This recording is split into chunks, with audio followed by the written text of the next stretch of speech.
Magandang araw sa inyo mga kaibigan. Nililigawan na di umano ng Miami Heat itong Los Angeles Lakers. Sa kadahilan ng gusto makuha ng Miami Heat sina Dalton at Hachimura kapalit si Andrew Wiggins.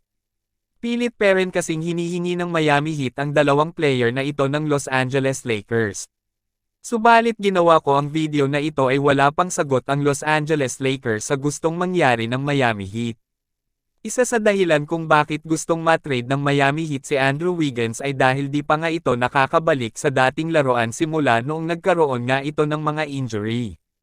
Pero di naman natin masasabi na wala nang maibubugas si Andrew Wiggins dahil sa kaya pere naman niya gumawa ng 20 plus points kada laro.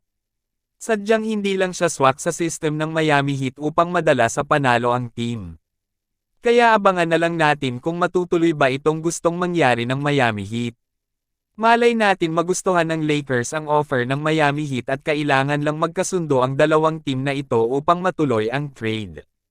Samantalang nagka-interest raw umano ang team ng Milwaukee Bucks na makuha sa free agency si Chris Paul. Isang legit na point guard kasi ang kailangan ng Bucks matapos nilang bitawan si Damian Lillard. Isang katulad ni Chris Paul ang malaking kulang ng Bucks matapos nilang makuha si Miles Turner sa free agency. Sasabihin na natin na matanda na itong si Chris Paul ngunit ang pagiging high IQ niya bilang point guard ay hindi pa rin nawawala sa laban. May maibubuga pa rin ang isang CP3 sa laban at kaya paring gumawa ng 10 assists per game.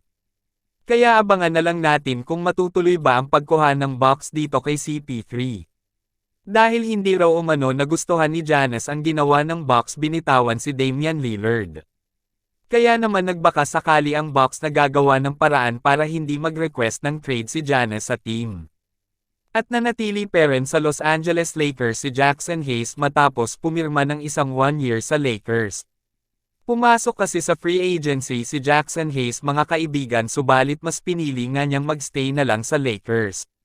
Si Jackson Hayes ang magiging backup center ng Lakers sa likod ni DeAndre Ayton na magiging starting center sa Lakers.